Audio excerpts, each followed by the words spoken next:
ഇത്ര നന്മകൾ, ഇത്ര ദാനങ്ങൾ, എണ്ണിയാൽ തീരാത്ത കർത്തൻ കൃപകൾ. ഇത്ര നന്മകൾ, ഇത്ര ദാനങ്ങൾ, എണ്ണിയാൽ തീരാത്ത കർത്തൻ കൃപകൾ. എനിക്കായി പകർന്നതോർക്കുമ്പോൾ വായിക്കുന്നത് വളരെ പരിചിതമായ ഒരു വേദഭാഗമാണ് മർക്കോസിന്റെ സുവിശേഷം 4-ാമത്തെ അധ്യായം 38-ാമത്തെ വാക്യം. Mark chapter 4 verse 38. അവൻ അമരത്ത് തലയണ വെച്ച് ഉറങ്ങുകയായിരുന്നു. അവർ അവനെ ഉണർത്തി, ഗുരു, ഞങ്ങൾ നശിച്ചു പോകുന്നതിൽ നിനക്ക് വിചാരമില്ലയോ എന്ന് പറഞ്ഞു. എന്റെ ചിന്താവിഷയം ഇതാണ്, ഞങ്ങൾ നശിച്ചു പോകുന്നതിൽ നിനക്ക് വിചാരമില്ലയോ എന്ന് ശിഷ്യന്മാർ ചോദിച്ചു. ഈ കാലഘട്ടത്തിന്റെ ഒരു ചോദ്യമാണ്, ഇന്നത്തെ ചിന്തകൾക്കുള്ള ഒരു ചോദ്യമാണ് ഇത് തന്നെ എന്ന് ഞാൻ ചിന്തിക്കുകയാണ്. കാരണം ഞങ്ങൾ നശിച്ചു പോകുമ്പോൾ ദൈവം ഇടപെടുന്നില്ലേ? ദൈവത്തിന് എന്താ ഒരു ശ്രദ്ധയുമില്ലേ? മനുഷ്യരെ കുറിച്ച് ഒരു വിചാരവുമില്ലേ? തുടങ്ങിയ ചിന്തകൾ ഇന്ന് എല്ലാവരിലും ചോദ്യചിഹ്നമായി വരുന്ന ഒരു കാലഘട്ടമാണ്. അതുകൊണ്ട് തന്നെ എനിക്ക് പറയാനുള്ള ചില കാര്യങ്ങൾ വചനാടിസ്ഥാനത്തിൽ ചില കാര്യങ്ങൾ ഓർമ്മപ്പെടുത്തി ഉണർത്തുവാൻ, പരമാർത്ഥ ഹൃദയത്തെ ഓർപ്പിച്ചുണർത്തുവാൻ എനിക്ക് താല്പര്യമുണ്ട്. ദൈവമക്കളെ, ആ സന്ദർഭത്തെക്കുറിച്ച് വിവരിക്കേണ്ട കാര്യമില്ല. യേശുവും ശിഷ്യന്മാരുമായി പടകിൽ യാത്ര ചെയ്യുന്നു. അവർ യാത്ര ചെയ്യുന്ന സമയത്ത് കാറ്റുകൾ അടിക്കുന്നു, അത് കടല് പ്രക്ഷുബ്ധമാകുന്നു. അവർക്ക് പടകിനെ നിയന്ത്രിക്കാൻ കഴിയാതെ വന്ന ഒരു സിറ്റുവേഷൻ വന്നു.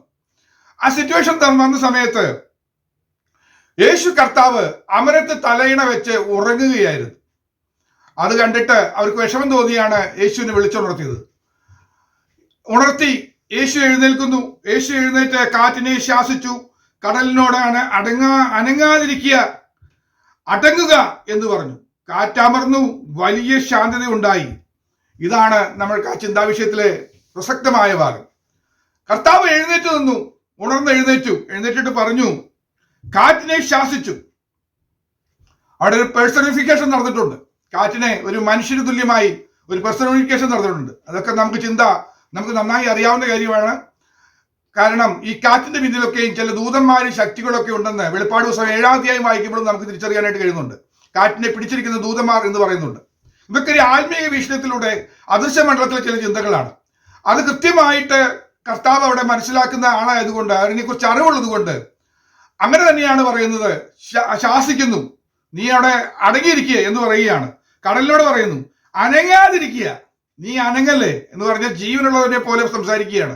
അതിനെ ഇളക്കുന്ന ചില ശക്തികളുണ്ട് എന്ന് പറഞ്ഞാൽ അതിന്റെ പിന്നിൽ ഈ നിർജീവ വസ്തുക്കളെ ചലനാത്മകമാക്കുന്ന അന്ധകാര ശക്തികളുണ്ട്. അതിനെ തിരിച്ചറിയുന്ന ആത്മീക മണ്ഡലത്തിൽ നിലനിൽക്കുന്നവർക്ക് മാത്രമേ അത്തരം ചലനങ്ങൾ മനസ്സിലാക്കാനായിട്ട് കഴിയുള്ളൂ. ശാസ്ത്ര ലോകത്തിന് ചില ചലനങ്ങളൊക്കെ അറിയാം. അത് ചില മെഷീൻ ഉപയോഗിച്ച് അറിയുന്ന ചില ചലനങ്ങളാണ്. എന്നാൽ എത്രയോ ചലനങ്ങൾ ഇന്നും അറിയാതിരിക്കുന്നു. ഒരു നൂറ്റാണ്ട് പിന്നിലേക്ക് പോയ പല ചലനങ്ങളും അറിയില്ലായിരുന്നു. ഭൂമിയുടെ ചലനമോ സൂര്യന്റെ ചലനമോ ഒന്നും അറിയാതിരിക്കുന്ന സിറ്റുവേഷൻ ഉണ്ടായിരുന്നു.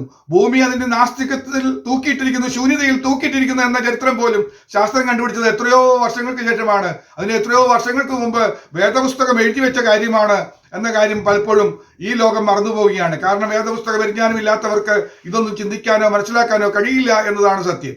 ഇവിടെ നമുക്ക് കാണാനായിട്ട് കഴിയുന്നത്, കർത്താവ് പറഞ്ഞു അടങ്ങുക, അനങ്ങാതിരിക്കുക എന്ന് പറഞ്ഞു. അവിടെ പറയുന്നത് അത് ഉടനെ തന്നെ കർത്താവിന്റെ ശബ്ദം കേട്ടിട്ട് അത് അമർന്നു എന്ന് പറയുന്നു. അടുത്തത് പറയുന്ന പദമാണ് എനിക്ക് ഇഷ്ടപ്പെട്ടത്, വലിയ ശാന്തത ഉണ്ടായി എന്ന് പറഞ്ഞാൽ ഇതിനു മുമ്പ് കടലിൽ കാണാത്ത വിധത്തിലുള്ള ഒരു ശാന്തത വന്നു. ശാന്തത വന്നതുകൊണ്ട് അവർ ആഗ്രഹിച്ച തുറമുഖത്ത് അവർക്ക് എത്താനായിട്ട് കഴിഞ്ഞു എന്നതാണ് ആ ചരിത്ര പശ്ചാത്തലം. ഇനി ഞാൻ ചിന്തകളിലേക്ക് കൊണ്ടുവരികയാണ്. ഇവിടെ പലപ്പോഴും നമ്മൾ ചിന്തിക്കുന്നത്, യേശു എന്താണ് ഇങ്ങനെ ഉറങ്ങാൻ കാരണം, തലയണയും വെച്ച് കിടന്ന് ഉറങ്ങാൻ കാരണം? യേശുവിന് മുൻകൂട്ടി എല്ലാം അറിയാമായിരുന്നു. എന്നാൽ ശിഷ്യന്മാര് ആ കാര്യത്തെക്കുറിച്ച് അത്രത്തോളം അവർക്ക് മനസ്സിലായില്ല. അതുകൊണ്ട് യേശു ചോദിച്ചു, നിങ്ങളിങ്ങനെ ഭീരുക്കളാകും എന്നത് എന്ത്? നിങ്ങൾക്ക് ഇപ്പോഴും വിശ്വാസം ഇല്ലയോ എന്ന് 2 ചോദ്യം ചോദിക്കുന്നു. നിങ്ങൾ എന്താ ഭീരുക്കളാകുന്നത്? നിങ്ങൾക്ക് വിശ്വാസം ഇല്ലേ? എന്താ അതിന് ചിന്തയ്ക്ക് ഞാനൊരു അടിസ്ഥാനം പറയാം. യേശു തലയണ വെച്ച് ഉറങ്ങുന്ന സ്ഥലം അമരത്താണ്. തലയണ വെച്ച് ഉറങ്ങുന്നത് പടകിന്റെ അമരത്ത് എന്ന് പറഞ്ഞാൽ നമുക്കൊരു കാര്യം മനസ്സിലാക്കാൻ കഴിയും. ഒരു പടക് തകരുകയാണെങ്കിൽ ആദ്യം തകരുന്ന ഭാഗം അമരമാണ്. അത് പത്രോസിന്റെ കപ്പൽ യാത്രയിൽ നമ്മൾക്ക് അത് പഠിക്കാനായിട്ട് കഴിയുന്നുണ്ട്. അമരം തിരയുടെ കയമത്താൽ തകർന്നു എന്നാണ് വായിക്കുന്നത്. ആദ്യം തകരുന്നത് അമരമാണ് തകരുന്നത്. അപ്പോൾ ആ തകരുന്ന ഭാഗത്ത് ആരാ കിടക്കുന്നത്? യേശു നേരത്തെ കയറി തലയണ വെച്ച് കിടന്നുറങ്ങുക. അതുകൊണ്ടാണ് ഇത്രയും പ്രക്ഷുബ്ധമായ അന്തരീക്ഷം ഉണ്ടായിട്ടും കാറ്റടിച്ചിട്ടും ഓളങ്ങൾ ഉണ്ടായിട്ടും പടകിന്റെ നിർമ്മാണത്തിന്റെ വൈവിധ്യം കൊണ്ടല്ല തകരാതിരുന്നത്, യേശു അവിടെ ഇരിക്കുന്നത് കൊണ്ടാണ് തകരാതിരുന്നത് എന്നുള്ള കാര്യം ആ വിശ്വാസം ഇവർക്ക് ഉണ്ടായില്ല. അവർക്ക് തിരിച്ചറിയാനായിട്ട് കഴിഞ്ഞില്ല.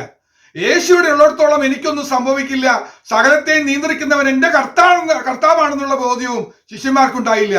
അതുകൊണ്ടാണ് അവർ വീരിക്കളായി മാറിയത്. ഈ കാലഘട്ടത്തിന്റെ പ്രശ്നം ഇതാണ്.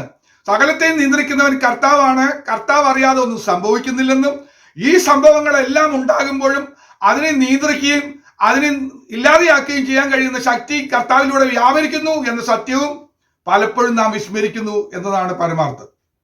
ഇവിടെയാണ് നമുക്ക് ഉള്ള ഒരു തെറ്റുപറ്റുന്നത്. എന്താണ് ദൈവത്തിന്റെ പദ്ധതി, എന്താണ് ദൈവത്തിന്റെ ആലോചന, ഇത് മുൻകൂട്ടി അറിയാൻ കഴിയാത്തത് ഇന്ന് മനുഷ്യർക്ക് വളരെ വലിയ പ്രതിസന്ധി ഉണ്ടായിട്ടുണ്ട്. എന്നാൽ ആത്മീയരെ സംബന്ധിച്ച്, ദൈവമക്കളെ സംബന്ധിച്ച് ഇത് നേരത്തെ അറിയാൻ കഴിയും. ഇത് നേരത്തെ അറിയാൻ കഴിഞ്ഞു കഴിഞ്ഞാൽ നമ്മൾ ഭീരുക്കളാകില്ല, നമ്മൾ ശാന്തതയില്ലാത്തവരാകില്ല, നമുക്ക് ജയിക്കാനായിട്ട് കഴിയും. ആ പറഞ്ഞതിന് വല്ല അർത്ഥമുണ്ടോ? ഞാൻ തെളിയിക്കാം. ശ്രദ്ധിച്ച് കേൾക്കണേ. നമുക്കറിയാം പൗലോസിന്റെ കപ്പലിന് നേരെ കാറ്റുണ്ടായ കാര്യം അപ്പോസ്തല പ്രവൃത്തികളുടെ പുസ്തകം 27-ാമത്തെ അധ്യായം വായിക്കുമ്പോൾ നമുക്ക് കാണാനായിട്ട് കഴിയുന്നുണ്ട്. അതിന് 41 വായിക്കേണ്ടതാണ്. ഞാൻ അധികം വായിക്കുന്നില്ല വാക്യങ്ങൾ, നിങ്ങളുടെ ശ്രദ്ധയിലേക്ക് കൊണ്ടുവരികയാണ്. അപ്പോസ്തല പ്രവൃത്തി 27-41 ഒക്കെ വായിക്കുമ്പോൾ നമുക്ക് അവിടെ കാണാനായിട്ട് കഴിയുന്നുണ്ട്. അവിടെ നമ്മൾ കാണുന്ന കാര്യം പൗലോസിന്റെ റോമിലേക്കുള്ള യാത്ര അവിടെ നടക്കുകയാണ്. കപ്പലുകൾ മാറിക്കേറി, നല്ല റോമൻ കപ്പല്, അത്രയും സ്ട്രോങ് ആയ കപ്പലിലൊക്കെ കയറിയത്. പക്ഷെ പ്രശ്നങ്ങളൊക്കെ ഉണ്ടാകുകയാണ്. പൗലോസിനാണെങ്കിൽ വാക്തത്വം ഉണ്ട്, നീ റോമയിൽ എത്തുന്നു, അവിടെ ചെന്ന് നീ പ്രസംഗിക്കുന്നു ഒക്കെ വാക്തത്വം ഉണ്ട്. ഈ വാക്തത്വമൊക്കെ ഉള്ള പൗലോസ് യാത്ര ചെയ്യുന്ന സമയത്താണ് കപ്പല് തകരുന്നത്. കപ്പല് തകരാൻ പോവുകയാണ്. കപ്പലിനെ നിയന്ത്രിക്കാൻ പറ്റുന്നില്ല. അവർ ചരക്കൊക്കെ എടുത്ത് പുറത്തേക്ക് ഇട്ട് കളയുന്നു. എല്ലാ വിധത്തിലും പരിശ്രമം നടത്തിയിട്ട് മാനുഷിക പരിശ്രമങ്ങൾക്കൊന്നും അതിനെ നിയന്ത്രിക്കാനായിട്ട് കഴിയുന്നില്ല. കപ്പലിനെ പറ്റിയും അതിന്റെ കടൽ ജ്ഞാനം ഒക്കെ നന്നായുള്ള ഒരാൾ തന്നെയാണ് പൗലോസ്. പൗലോസിനും അറിയാം ഇതിന്റെ അന്ത്യം എന്താണെന്ന് കൃത്യമായിട്ട് അറിയാം.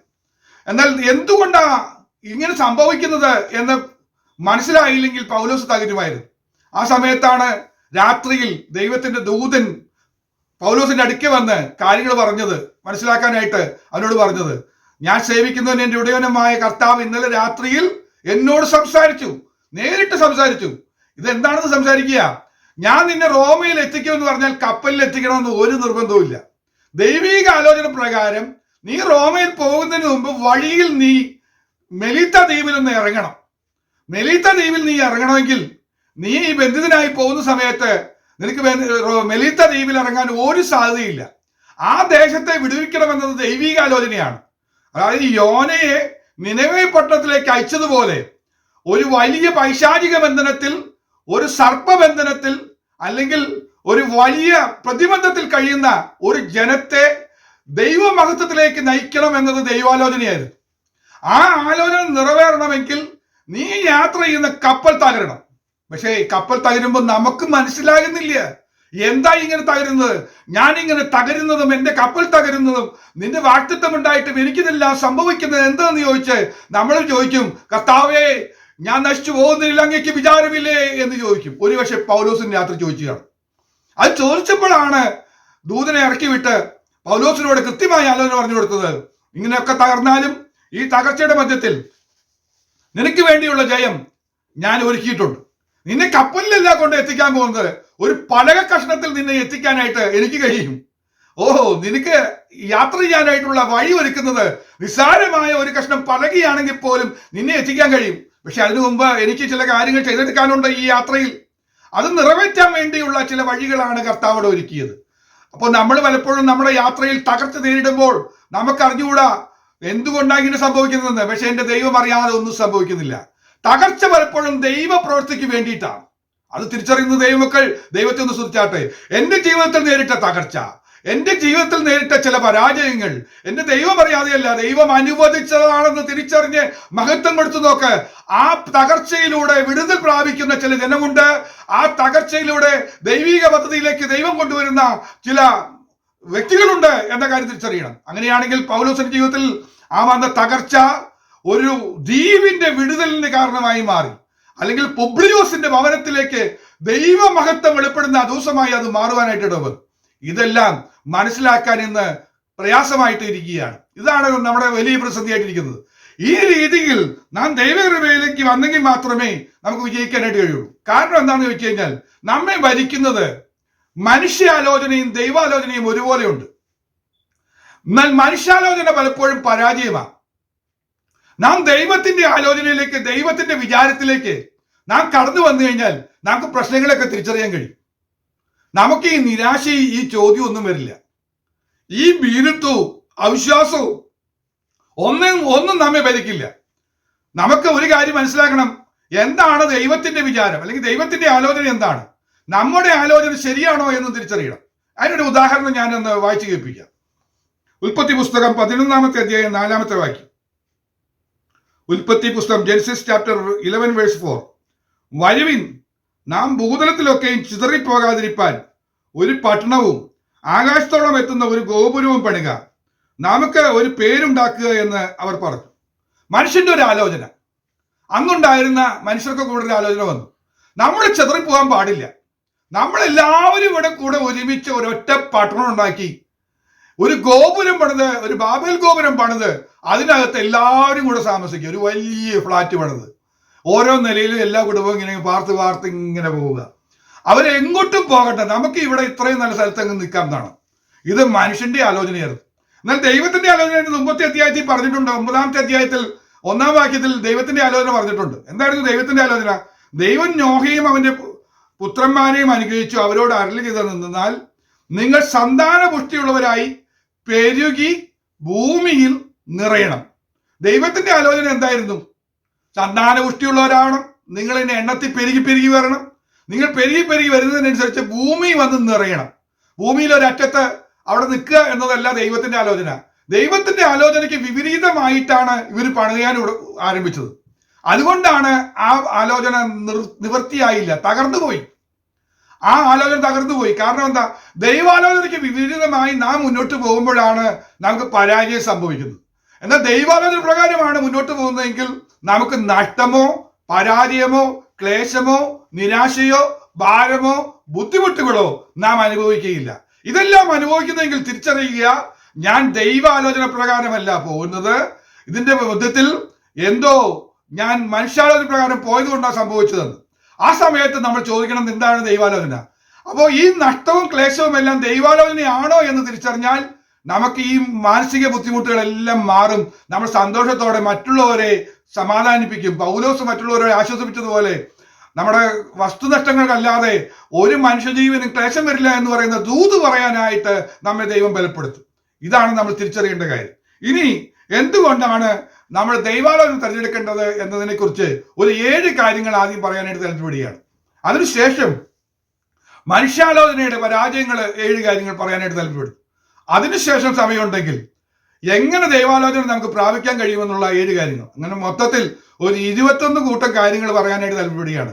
അതിനു വേണ്ടുന്ന ഒരു ഏകാഗ്രതയും മനസ്സും നമുക്കുണ്ടെങ്കിൽ നിശ്ചയമായും നമുക്ക് ഇന്നത് ഗ്രഹിക്കാനായിട്ട് കഴിയും. ശാന്തമായി ആദ്യ അവസാനം ശ്രദ്ധയോടെ കേൾക്കണമെന്ന് ഞാൻ ഒരിക്കൽ കൂടെ ഓർമ്മപ്പെടുത്തിക്കൊണ്ട് തിരുവചന ധ്യാനത്തിൽ മുന്നോട്ട് പോവുകയാണ്. അപ്പോൾ എന്തുകൊണ്ട് ദൈവാലോചന നമ്മൾ തിരഞ്ഞെടുക്കണം, എന്താണ് ദൈവാലോചനയുടെ പ്രത്യേകത എന്ന 7 കാര്യങ്ങൾ പറയാൻ പോവുകയാണ്. ശ്രദ്ധിക്കുക. ഒന്നാമത്തത് സദൃശവാക്യം 19-ന്റെ 21-ാമത്തെ വാക്യം. സദൃശവാക്യം 19:21. പ്രോവർബ്. മനുഷ്യന്റെ ഹൃദയത്തിൽ പല വിചാരങ്ങളുണ്ട്, യഹോവയുടെ ആലോചനയോ നിവർത്തിയാകും. മനുഷ്യന്റെ ഹൃദയത്തിൽ പല ആലോചനകൾ വരും. അത് പല മോഹങ്ങളും ആശകളും വന്ന് നിറഞ്ഞ് നമ്മൾ അതനുസരിച്ച് മുന്നോട്ട് പോകാനായിട്ട് ശ്രമിക്കും. പക്ഷെ അതൊന്നും നിവൃത്തിയാകണമെന്നില്ല. നിവൃത്തിയാകുന്ന ഒരു ആലോചന ഉണ്ടെങ്കിൽ ദൈവാലോചനയാണ്. അപ്പൊ ദൈവാലോചനയുടെ ഒന്നാമത്തെ പ്രവൃത്തി ചിന്ത എന്താണെന്ന് വെച്ചാൽ, ദൈവാലോചനയുടെ മഹത്വം അത് മറ്റൊന്നുമല്ല, ദൈവാലോചന നിവൃത്തിയാകും. ഒരിക്കലും ഫെയിലിയർ വരില്ല. റോമിലേക്ക് നീ പോകുന്നു പറഞ്ഞാൽ റോമിൽ നീ എത്തും, നീ പ്രസംഗിക്കുന്നു പറഞ്ഞാൽ അങ്ങനെ തന്നെ സംഭവിക്കുക ദൈവാലോചനയാണെങ്കിൽ. പോകുന്ന വഴിയിൽ എന്ത് സംഭവിച്ചാലും ഒരു പല കഷ്ടത്തും ഇരുത്തിയായാലും നിന്നെ അവിടെ കൊണ്ടെത്തിച്ച് അത് നിവൃത്തിയാക്കും എന്നതാണ് സത്യം. അത് നിവൃത്തിയാകാതെ പോകില്ല. അപ്പൊ ദൈവാലോചനയുടെ മഹത്വം തന്നെ അത് നിവൃത്തിയാകുന്നുള്ളതാണ്. അതുകൊണ്ട് നമ്മളൊരു കാര്യത്തിന് ഇറങ്ങിത്തിരിക്കുന്നതിന് മുമ്പ് ദൈവാലോചന മനസ്സിലാക്കി കഴിഞ്ഞാൽ അതിന്റെ ഫുൾഫിൽമെന്റ് അല്ലെങ്കിൽ അതിന്റെ എൻഡ് നമുക്ക് തിരിച്ചറിയാനായിട്ട് കഴിയും. അങ്ങനെയാണെങ്കിൽ മാത്രമേ നമുക്ക് മുന്നോട്ട് പോകാനായിട്ട് കഴിയുള്ളൂ. അപ്പൊ ഒന്നാമത്തെ കാര്യം തന്നെ നമ്മൾ മനസ്സിലാക്കുക, ദൈവാലോചനയുടെ ഒന്നാമത്തെ പ്രത്യേകത അത് നിവൃത്തിയാകുന്ന ദൈവാലോചനയാണ്. രണ്ടാമത്തെ കാര്യം ഞാൻ വേഗത്തിൽ പറഞ്ഞു പോകാം. യാക്കോബിന്റെ ലേഖനം അതിനോട് ചേർന്ന് ചിന്തിക്കാൻ പോവുക. യാക്കോബിന്റെ ലേഖനത്തിൽ അത് പറയുന്നുണ്ട്, യാക്കോബ് വിശദീകരിക്കുന്നുണ്ട്. 4:13 തൊട്ട് 17 വരെയുള്ള വാക്യങ്ങൾ. ഇന്നോ നാളെയോ ഞങ്ങൾ ഇന്ന പട്ടണത്തിൽ പോയി അവിടെ ഒരാണ്ട് കഴിച്ച് വ്യാപാരം ചെയ്ത് ലാഭമുണ്ടാക്കുമെന്ന് പറയുന്നവരെ കേൾപ്പിൻ എന്ന് പറഞ്ഞാൽ മനുഷ്യന്റെ ഒരു ചിന്താഗതി എങ്ങനെയാണ്? ഞാൻ ഇന്നൊരു പട്ടണത്തിൽ പോയി അവിടെ ഒരു ബിസിനസ് തുടങ്ങി ലാഭം ഉണ്ടാക്കും എന്നൊക്കെ പറഞ്ഞ് ഭയങ്കര പ്ലാനും പ്രോജക്റ്റും ഉള്ള ആളുകളോട് ഒരു ദൂത് പറയുന്നുണ്ട്. യാക്കോബ് പറയുന്ന ദൂത് ഇതാണ്. 14-ാമത്തെ വാക്യം ഞാൻ വായിക്കാം. നാളത്തേത് നിങ്ങൾ അറിയുന്നില്ലല്ലോ, നിങ്ങൾക്ക് അറിഞ്ഞുകൂടാ. ടുമോറോ എന്ത് സംഭവിക്കുമെന്ന് നിങ്ങൾക്ക് അറിഞ്ഞുകൂടാ. നിങ്ങളുടെ ജീവൻ എങ്ങനെയുള്ളത്, നമ്മുടെ ലൈഫിന്റെ ഗ്യാരണ്ടി എത്രയാണെന്ന് നമുക്കറിയില്ല. രണ്ട് പ്രധാനപ്പെട്ട കാര്യം, അല്പനേരത്തേക്ക് കാണുന്നതും പിന്നെ മറിഞ്ഞു പോകുന്നതുമായ ആവിയാണ്. അപ്പൊ നമുക്ക് ഒട്ടും ഗ്യാരണ്ടി ഇല്ലാത്ത ലൈഫ് വെച്ചിട്ട് നമ്മൾ പ്ലാനും പറഞ്ഞു ഉണ്ടാക്കിയാൽ വിജയിക്കണമെന്ന് യാതൊരു നിർബന്ധവും. അതുകൊണ്ട് നമ്മൾ ഒരിക്കലും അങ്ങനെ പറയരുത്. കർത്താവെ, അങ്ങ് അനുവദിക്കുന്ന പക്ഷം, അങ്ങയുടെ ആലോചനയാണെങ്കിൽ മാത്രം ഞാൻ ഇന്നത് ചെയ്തോളാം എന്ന് പറയുന്ന രീതിയിലേക്ക് നമ്മൾ വരണം എന്നാണ് യാക്കോബ് നമ്മളെ ബുദ്ധി ഉപദേശിക്കുന്ന നല്ലൊരു ലേഖനമാണ്. പ്രായോഗിക ജീവിതത്തെക്കുറിച്ചുള്ള വളരെയധികം നിർദ്ദേശം നൽകുന്ന ഒരു ലേഖനമാണല്ലോ യാക്കോബിന്റെ ലേഖനം. അങ്ങനെയെങ്കിൽ നിശ്ചയമായി നമ്മളോടുള്ള ദൈവിക ആലോചന മനസ്സിലാക്കാൻ നാം ഇതുപോലെ ദൈവത്തോട് ചോദിക്കാതെ യാതൊരു വിധത്തിൽ നടക്കില്ല. അപ്പൊ നമുക്ക് വായിക്കാം, എന്താ ദൈവാലോചനയുടെ മറ്റൊരു പ്രത്യേകത. രണ്ടാമത്തെ പ്രത്യേകത സങ്കീർത്തന പുസ്തകം 33:11 വാക്യത്തിൽ പറയുന്നു, യഹോവയുടെ ആലോചന ശാശ്വതമായും അവന്റെ ഹൃദയ വിചാരങ്ങൾ തലമുറ തലമുറയായും നിൽക്കുന്നു. ശ്രദ്ധിക്കുക, അവിടെ പറഞ്ഞത് ഇങ്ങനെയാണ്, യഹോവയുടെ ആലോചന ശാശ്വതമായി എന്ന് പറഞ്ഞാൽ അത് പെർമനന്റ് ആണ്, അത് യാതൊരു മാറ്റവും ഇല്ലാത്തതാണ്. അടുത്തത്, ഹൃദയ വിചാരങ്ങൾ തലമുറ തലമുറയായി നിൽക്കുന്നു എന്ന് പറഞ്ഞാൽ ദൈവത്തിന്റെ പ്ലാനിൽ നമ്മെക്കുറിച്ച് മാത്രമല്ല കാണുന്നത്, നെക്സ്റ്റ് ജനറേഷനും അതിന്റെ അടുത്ത ജനറേഷനും ഒക്കെ വരാനുള്ള ജനറേഷനും കൂടെ കണ്ടുകൊണ്ടുള്ള പ്രോജക്റ്റുകളാണ് ദൈവത്തിന്റെ. നമ്മുടെ പലപ്പോഴും പ്രോജക്റ്റ് നമ്മളിൽ മാത്രം ഒതുങ്ങുന്നതാണ്. അപ്പൊ രണ്ടാമത്തെ പ്രത്യേകത, ദൈവത്തിന്റെ ആലോചന ടെമ്പററി ആലോചനകളില്ല, താൽക്കാലികമല്ല എന്നതാണ് രണ്ടാമത്തെ പ്രത്യേകത. അപ്പൊ ദൈവാലോചനയുടെ രണ്ടാമത്തെ പ്രത്യേകത ടെമ്പററി അല്ല, താൽക്കാലികമല്ല, അത് ശാശ്വതമായുള്ള ആലോചനയാണ്, അത് തലമുറകൾക്ക് വേണ്ടിയുള്ള ആലോചനയാണ് എന്ന് കാണാനായിട്ട് കഴിയുന്നുണ്ട്. അതാണ് രണ്ടാമത്തെ കാര്യം. മൂന്നാമത്തത് വായിക്കാം. നമ്മൾ ജനിക്കുന്നതിന് മുമ്പ് നമ്മെക്കുറിച്ചുള്ള ആലോചന ദൈവം എഴുതി വെച്ചിട്ടുണ്ട്. നമ്മൾ ജനിക്കുന്നതിന് മുമ്പ് നമ്മെക്കുറിച്ചുള്ള ആലോചനകളൊക്കെ എഴുതി വെച്ചിട്ടുണ്ട്. അതൊന്ന് വായിക്കാൻ പറ്റിയാൽ മതി, നമ്മൾ രക്ഷപ്പെട്ടു. അത് മനുഷ്യന് വലിയ ആഗ്രഹമുള്ള കാര്യമാണ്. അതുകൊണ്ടാണ് മറ്റു മതങ്ങളിൽപ്പെട്ട പലരും ജാതകം എഴുതുകയൊക്കെ ചെയ്യുന്നു. കുട്ടി ജനിച്ചെന്ന് പറയുമ്പോൾ അതിന്റെ നാളും നക്ഷത്രമൊക്കെ നോക്കി എഴുതി വയ്ക്കും. അതിലെ ഭൂരിഭാഗവും ഒട്ടും നടക്കാത്ത കാര്യങ്ങളാണ്. ചിലത് യാദൃശികമായിട്ട് നടക്കാൻ സാധ്യതയുണ്ട്. കാരണം ഈ പ്രോഫസിക്കൊക്കെ ഒരു പ്രത്യേകതയുണ്ട്, 50-50 ചാൻസാണ്, നടക്കാനും നടക്കാതിരിക്കാനും ചാൻസ് ഉണ്ട്. അപ്പോൾ പകുതി ചിലപ്പോൾ സാധ്യതയൊക്കെ ഉണ്ട് എന്നതുകൊണ്ട് അവർ വിശ്വസിച്ചു പോകുന്ന. എന്നാൽ ദൈവങ്ങളെ സംബന്ധിച്ച് അങ്ങനെയല്ല. നമുക്ക് നമ്മളെക്കുറിച്ച് എഴുതി വെച്ചിട്ടുള്ള ഡയറി ഒന്ന് വായിക്കാൻ പറ്റിയ നമ്മൾ രക്ഷപ്പെട്ടു. സങ്കീർത്തന പുസ്തകം സാംസ് 139:15-17, 139:15 മുതൽ 17 വരെയുള്ള വാക്യങ്ങൾ. അവിടെ എങ്ങനെ വായിക്കുന്നു, ഞാൻ രഹസ്യത്തിൽ ഉണ്ടാക്കപ്പെടുകയും ഭൂമിയുടെ അധോഭാഗങ്ങളിൽ നിർമ്മിക്കപ്പെടുകയും ചെയ്തപ്പോൾ എന്റെ അസ്ഥികൂടം നിനക്ക് മറവായിരുന്നില്ല. ഞാൻ പിണ്ണാകാരമായിരുന്നപ്പോൾ നിന്റെ കണ്ണ് എന്നെ കണ്ടു. നമ്മള് ടൈനി ആയിട്ടിരിക്കുന്ന സമയത്ത്, സെല്ലായിട്ടിരിക്കുന്ന സമയത്ത് പോലും ദൈവത്തിന്റെ കണ്ണ് കണ്ടു. നിയമിക്കപ്പെട്ട നാളുകളിൽ ഒന്നുമില്ലാതിരുന്നപ്പോൾ അവയെല്ലാം നിന്റെ പുസ്തകത്തിൽ എഴുതിയിരുന്ന നമ്മെക്കുറിച്ചുള്ള ദൈവാലോചന മുഴുവൻ നമ്മൾ ജനിക്കുന്നതിനോ എത്രയോ വർഷങ്ങൾക്ക് മുമ്പേ എഴുതി വെച്ചിരിക്കുക.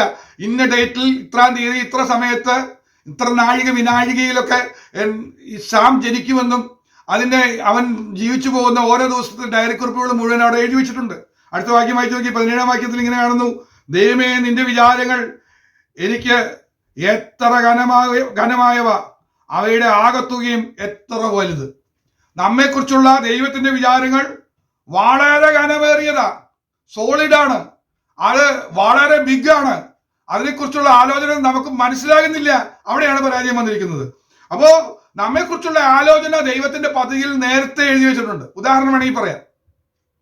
അതായത് എതിരെയുള്ള ഗ്രാമത്തിലേക്ക് തന്റെ ശിഷ്യന്മാരെ കർത്താവ് പറഞ്ഞയച്ചിട്ട് പറഞ്ഞു, അവിടെ ഒരു കഴുതക്കുട്ടിയെ കെട്ടിയിട്ടുണ്ട്, കഴുതയും കഴുതക്കുട്ടിയൊക്കെ കാണും, നിങ്ങൾ അഴിച്ചു കൊണ്ടുവരാൻ പറഞ്ഞിട്ടുണ്ട്. യേശു ജനിക്കുന്നതിന് എത്രയോ വർഷങ്ങൾക്ക് മുമ്പ്, ഏതാണ്ട് 600 വർഷങ്ങൾക്ക് മുമ്പേ ഈ സന്ദർഭത്തെക്കുറിച്ച് പ്രവചനം എഴുതി വെച്ചിട്ടുണ്ടായിരുന്നു. ഈ കഴുതക്കുട്ടിയെ കുറിച്ചുള്ള പ്രവചനം എഴുതി വെച്ചിട്ടുണ്ടായിരുന്നു. ഒരു കഴുതക്കുട്ടിയെ കുറിച്ചുള്ള പ്രവചനം ആ കുട്ടി ജനിക്കുന്നതിന് എത്രയോ വർഷങ്ങൾക്ക് മുമ്പ്, ഒരു 600 വർഷങ്ങൾക്ക് മുമ്പ് എഴുതി വെച്ചതും അത് അതേപടി നിവൃത്തിയായി. അയച്ചുകൊണ്ടിരുന്നു, യേശു വാഹനമേറുന്നു, ആ സംഭവങ്ങളൊക്കെ അവിടെ വിവരിച്ചു വെച്ചിരിക്കുക. അങ്ങനെയാണെങ്കിൽ നിസ്സാരമായ ഒരു കഴുതയുടെ ഭാവിയെ കുറിച്ച് പോലും ദൈവത്തിന്റെ പദ്ധതിയിൽ വാഗ്ദാനമായി അതിനെക്കുറിച്ചുള്ള എല്ലാ പ്ലാനും എഴുതി വെച്ചിട്ടുണ്ടെങ്കിൽ എത്രയോ വിശേഷതയുള്ള നമ്മെക്കുറിച്ചുള്ള എഴുതി വെച്ചിരിക്കുന്ന കാര്യങ്ങൾ എത്രയോ ഘനമേറിയതാണ്. അപ്പോ മൂന്നാമത്തെ പ്രത്യേകത, ദൈവത്തിന്റെ വിചാരങ്ങളെല്ലാം ഘനമേറിയവയാണ്. അത് എത്ര ഘനമേറിയതും അവയുടെ ആകത്തുക വലിയതുമാണ്. അതിന്റെ ടോട്ടൽ വാല്യൂ നോക്കി കഴിഞ്ഞാൽ വളരെ വലുതാണ് എന്ന് കാണാനായിട്ട് കഴിയും. ഇതാണ് നമ്മൾ തിരിച്ചറിയുന്നത്. അപ്പോൾ വാഗ്ദത്തം ഉള്ളതിനെ വീണ്ടെടുക്കാൻ കർത്താവ് വരും. നമുക്ക് വാഗ്ദത്തം ദൈവം തന്നിട്ടുണ്ടെന്ന് വിശ്വസിക്കുക. കർത്താവ് പ്രതിസന്ധികളുടെ മധ്യത്തിൽ വരിക തന്നെ ചെയ്യും. നമ്മളെ കുറിച്ച് എഴുതി വെച്ചിരിക്കുന്ന കാര്യങ്ങൾ നിവർത്തിയാകാതെ ഒരു പ്രതിസന്ധിക്കും നമ്മളെ കൊണ്ടുപോകാൻ കഴിയില്ല. ഈ ലോകം ചിന്തിച്ചത് അതാണ്. കോവിഡ് വന്നപ്പോൾ ദൈവം പ്രവർത്തിച്ചില്ലെന്ന് ചിന്തിച്ചു. എന്നാൽ കോവിഡിനെ ശാന്തമാക്കിയത് ആരാണെന്ന് ചിന്തിക്കാൻ അവർക്ക് കഴിയുന്നില്ല. കോവിഡിന്റെ ശേഷം സംഭവിച്ച കാര്യങ്ങൾ എന്താണെന്ന് മനസ്സിലാക്കാനായിട്ട് കഴിയുന്നില്ല. കോവിഡ് വരുന്നതിന് മുമ്പ് ദൈവം ഒരുക്കിയ വഴികൾ എന്തൊക്കെയാണെന്ന് മനസ്സിലാക്കാൻ കഴിഞ്ഞില്ല. ദൈവവിശ്വാസം നഷ്ടപ്പെട്ടു പോകുന്നതിന് കാരണമായില്ല. എല്ലാവർക്കും ആരാധനയ്ക്ക് പള്ളിയിൽ പോകാൻ കഴിഞ്ഞില്ലെങ്കിൽ പോലും ദൈവത്തിന്റെ പദ്ധതി കിടക്കുന്നത് നിങ്ങൾ ഊമവിഗ്രഹങ്ങളെ സേവിക്കുന്നവരാകരുത്. നിങ്ങൾ നിങ്ങളുടെ വീട്ടിനകത്ത് നിങ്ങളുടെ ഹൃദയത്തിലുള്ള ദൈവത്തെ വിളിച്ചറിയാൻ അവസരം ഒരുക്കുന്ന ഒരു വലിയ സന്ദർഭം കൂടിയായിരുന്നു. അത് എത്രയോ വർഷങ്ങൾക്ക് മുമ്പ് എഴുതി വെച്ച പദ്ധതിയാ. അതിനു വേണ്ടുന്ന എല്ലാ കാര്യങ്ങളും ക്രമീകരണങ്ങളും ദൈവം ചെയ്തു വെച്ചു. അതിന് വേണ്ടുന്ന ടെക്നോളജി ദൈവം വെളിപ്പെടുത്തി തന്നു, ക്രമീകരണങ്ങൾ ചെയ്തു തന്നു. അതൊക്കെ എത്രയോ മഹത്തരമായ കാര്യമാണ്. ഇപ്പോൾ ആളുകൾ പറയുന്ന ഒരു ഭാഗം കൂടെ ഞാൻ പറയാം. ഇപ്പൊ ആളുകൾ പറയുന്നത് ആർട്ടിഫിഷ്യൽ ഇന്റലിജൻസ് വന്നപ്പോ ഇനി ദൈവത്തിന് സ്ഥാനമില്ലെന്ന് പറയാൻ തുടങ്ങി. എന്നാ വിവരക്കേടാന്ന് ആലോചിച്ച് ചിന്തിക്കാനുണ്ടോ? കാരണം പറയുന്നത് അറിയോ, ആർട്ടിഫിഷ്യൽ ഇന്റലിജൻസിന് ഒരു അല്പം കൂടെ ഡെവലപ്മെന്റ് വന്നു കഴിഞ്ഞാൽ മനുഷ്യന്റെ ബുദ്ധിയേക്കാൾ കവർ ചെയ്യുന്ന ബുദ്ധിയായിട്ട് അത് മാറും. ഇന്ന് പ്രവചിക്കാൻ കഴിയാത്ത പല കാര്യങ്ങളും ആർട്ടിഫിഷ്യൽ ഇന്റലിജൻസ് ഡേറ്റ് വെച്ച് പ്രവചിക്കാൻ സാധ്യതയുണ്ട്. ശരിയാണ്, സംശയമില്ല. എന്താ കാരണം? അതിന് ഡാറ്റകളെല്ലാം കളക്ട് ചെയ്ത് വരുമ്പോൾ റിപ്പീറ്റ് ചെയ്ത് വരുന്ന കാര്യങ്ങൾ, കാലാവസ്ഥ ഇത്ര വർഷം കഴിയുമ്പോൾ അത് വീണ്ടും ആവർത്തിക്കപ്പെടും. ഒരു കാറ്റ് വന്ന് എത്ര വർഷം കഴിയുമ്പോൾ ആവർത്തിക്കപ്പെടും. ഒരു വരൾച്ച എത്ര വർഷം കഴിയുമ്പോൾ ആവർത്തിക്കപ്പെടും. അതേപോലെ മഴ പെയ്യുന്നതും പെയ്യാതിരിക്കുന്ന കാര്യങ്ങളെ കുറിച്ചുള്ള ഡാറ്റകളൊക്കെ കിട്ടിക്കഴിയുമ്പോൾ ഈ ആർട്ടിഫിഷ്യൽ ഇന്റലിജൻസ് വഴി മുൻകൂട്ടി പലതും പ്രവചിക്കാൻ കഴിയും. അപ്പൊ പറയും ദൈവത്തിന് പ്രവചിക്കാൻ കഴിയാത്ത കാര്യങ്ങൾ ഈ ആർട്ടിഫിഷ്യൽ ഇന്റലിജൻസ് ഈ AI സഹായത്തോടെ വന്നു. ഇനി ദൈവത്തിന് എന്ത് സ്ഥാനം എന്നൊക്കെ ചോദിച്ച് ഒരു നിരീശ്വരവാദത്തിലേക്ക് പോകും. ഞാൻ വിളിച്ചു പറയാം, പ്രവചിച്ച് ഞാൻ പറയാം, ഇത് പോകുന്നത് 1-2 തലമുറയ്ക്ക് മാത്രമേ സാധിക്കുള്ളൂ. മൂന്നാമത്തെ തലമുറ വരുമ്പോൾ ഈ ആർട്ടിഫിഷ്യൽ ഇന്റലിജൻസ് വേണ്ട എന്ന് പറയുന്ന രീതിയിലേക്ക് വരും. ഞാൻ തെളിവ് പറയാം എന്താ സംഭവിക്കാൻ പോകുന്നതെന്ന് മുൻകൂട്ടി പറഞ്ഞു തരാം. ഈ ആർട്ടിഫിഷ്യൽ ഇന്റലിജൻസിന് കുറെ പരാജയമുണ്ട്. നമ്മുടെ ഹൃദയ വിചാരങ്ങൾ ഹൃദയത്തോട് ചേർത്ത് വെക്കുന്ന ഹൃദയത്തിന്റെ ഭാഷയൊന്നും അതിനറിയില്ല. അത് മനുഷ്യൻ നഷ്ടപ്പെട്ടു പോയതാണ് ഈ ആത്മീയയിൽ നിന്ന് അകന്നു പോകാനുള്ള കാരണം. ഹൃദയത്തോട് നമ്മൾ പറയാറില്ലേ, ഹാർട്ട് ഫെൽറ്റ് കൺട്രോളൻസ്, ഹൃദയത്തിന്റെ ഉള്ളിൽ നിന്ന്. നമ്മളെ ബുദ്ധി കൊണ്ട് ചിന്തിക്കുന്നതല്ല, ഹൃദയം കൊണ്ട് ചിന്തിക്കുക. നമ്മളെ ചിന്തിക്കുമ്പോൾ പറയുമ്പോൾ ഹൃദയത്തിന് ചിന്തിക്കാൻ കഴിയുമെന്ന് അല്ല. മനുഷ്യന്റെ ഒരു വികാരത്തിന്റെ ഒരു കേന്ദ്രമുണ്ട്, ഹാർട്ടിൽ നിന്ന് കിട്ടുന്നത്. ഹാർട്ടിലേക്ക് കിട്ടുന്നത് കിട്ടിക്കഴിയുമ്പോൾ നമുക്ക് ബുദ്ധിയുടെ കാര്യം ഒന്നും തോന്നില്ല. ബുദ്ധിയുടെ മൂശയിൽ നമ്മൾ എന്ത് ഉത്തരം കണ്ടെത്തിയാലും കുറച്ച് കഴിയുമ്പോൾ ചോദ്യങ്ങൾ വന്ന് അത് നഷ്ടപ്പെട്ടു പോകും, അതിനെ ചോദ്യം ചെയ്യപ്പെടും. എന്നാൽ ഹൃദയത്തിൽ കിട്ടിയ തെളിഞ്ഞു കിട്ടിയ ഒരു കാര്യം ഉണ്ടെങ്കിൽ ഹൃദയത്തിന്റെ ഭാഷയിലേക്ക് അത് രേഖപ്പെടുത്തി കഴിഞ്ഞാൽ ഒരു ചോദ്യം പിന്നെ വരില്ല, അവശേഷിക്കില്ല. അത് ക്ലിയർ ആയിരിക്കും. ഇനി ഞാൻ ഒന്നുകൂടെ വിശദമാക്കാം. ഈ ആർട്ടിഫിഷ്യൽ ഇന്റലിജൻസിന്റെ പരാജയം പറയാം. ഇന്നിപ്പോ TV ഒരു റോസാപ്പൂ കാണിച്ചു കഴിഞ്ഞാൽ ആ റോസാപ്പൂവിന്റെ മണമൊന്നും നമുക്ക് കിട്ടുന്നില്ല. അവിടെ കാറ്റടിക്കുന്നുണ്ടെങ്കിൽ ആ കാറ്റ് ഫീൽ ചെയ്യുന്നില്ല. അടുത്ത സെറ്റ് വരാൻ പോകുന്നത് ഇതെല്ലാം നമുക്ക് ഫീൽ ചെയ്യുന്ന രീതിയിലേക്ക് കൊണ്ടുവരാൻ തുടങ്ങും. കാരണം ഈ ഫീലിംഗ് ഇല്ലെങ്കിൽ മനുഷ്യന്റെ ബുദ്ധി കൊണ്ട് ഒരു പ്രയോജനവും ഇല്ല എന്നുള്ള സത്യം തിരിച്ചറിയാൻ പോകും. 1-2 ജനറേഷൻസ് ഇപ്പോഴത്തെ ആർട്ടിഫിഷ്യൽ ഇന്റലിജൻസിന്റെ പിന്നാലെ പോകും. അത് കഴിയുമ്പോൾ മനസ്സിലാവും, ഇതിന്റെ പരാജയം മനസ്സിലാക്കി അടുത്തത് കണ്ടുപിടിക്കാൻ ശ്രമിക്കും. എങ്ങനെയും ഈ രീതിയിലേക്ക് എത്തണം. ഒരു ഫ്ലവർ കാണിച്ചാൽ ആ ഫ്ലവറിന്റെ മണം കിട്ടണം. ആ പ്രദേശത്തുള്ള ശീതളക്കാറ്റ് അടിക്കുന്നു എന്ന് പറയുമ്പോൾ ആ കാറ്റ് നമുക്ക് ഫീൽ ചെയ്യാൻ തുടങ്ങണം. ഇത് പറ്റുമോ എന്നുള്ള ശ്രമം നടത്തും, ഇല്ലെങ്കിൽ പരാജയം വരും.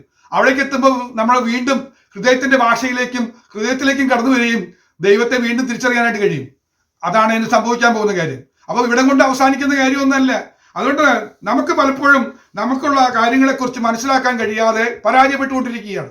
ദൈവാലോചനയുടെ ഭാഗത്തേക്ക് നമ്മൾ എത്തിക്കഴിഞ്ഞാൽ മാത്രമേ വിജയിക്കാനായിട്ട് കഴിയുള്ളൂ. ഞാൻ ഇങ്ങനെ വിശദീകരിച്ചു പോയാൽ ഏറെ സമയം മുന്നോട്ട് പോകും. അതുകൊണ്ട് ഞാൻ 4-ാമത്തെ കാര്യത്തിലേക്ക് വായിക്കാം. യെശയ്യാ പ്രവചനം 14-ാമത്തെ അധ്യായം 27-ാമത്തെ വാക്യം. ഐസയ്യാ ചാപ്റ്റർ 14:27.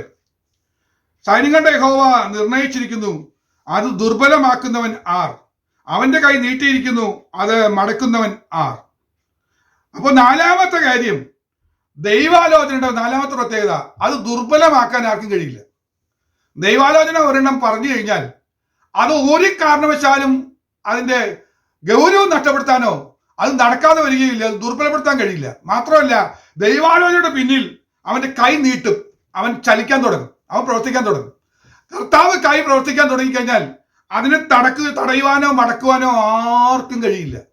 നമുക്കറിയാം, കർത്താവ് തന്റെ ആലോചന പ്രകാരം ഇങ്ങനെ എഴുതി വെച്ചു, ആബീബ് മാസം 14 തീയതി അർദ്ധരാത്രി 12 മണിയോടുകൂടെ ഈജിപ്തിൽ കിടക്കുന്ന ഇസ്രായേൽ മക്കളുടെ വിടുതൽ ഞാൻ എഴുതി വെച്ചിരിക്കുന്നു.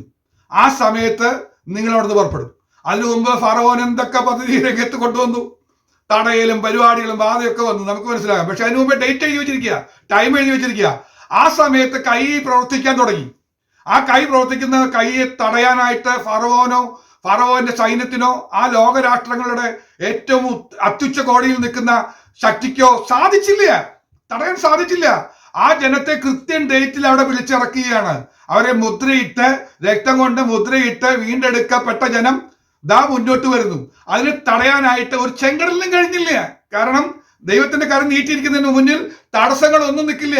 തടസ്സങ്ങൾ വഴിമാറിപ്പോകും. അവന്റെ ആലോചനയെ ദുർബലമാക്കാൻ ഫറവോനി ശക്തിക്കോ ചെങ്കടലിന്റെ ശക്തിക്കോ പ്രകൃതിയുടെ ആധിപത്യങ്ങൾക്കോ ഒന്നിനും സാധ്യമല്ല. അവനെ മുൻകൂട്ടി ആ വഴിയിലൂടെ തന്നെ ദൈവമൊരുക്കിയ പാതയിലൂടെ കൊണ്ടുവരാനായിട്ട് ഇടവന്നു. ഇത് തിരിച്ചറിയുന്ന ദൈവമക്കൾ എത്ര പേരുണ്ട്? ഒന്ന് ദൈവത്തെ സ്തുതിക്കാമോ? കർത്താവേ, എന്റെ ജീവിതത്തിലെ പ്രതിസന്ധികളുടെ മധ്യത്തിൽ ഞാൻ പലപ്പോഴും ക്ഷീണിച്ചു പോയിരിക്കുക, എന്നെ കുറിച്ച് എഴുതി വെച്ചിരിക്കുക, ഇത്ര ഡേറ്റിൽ ഇത്ര സമയത്ത് എനിക്ക് വിടുതൽ ദൈവം ഒരുക്കിയിട്ടുണ്ട്.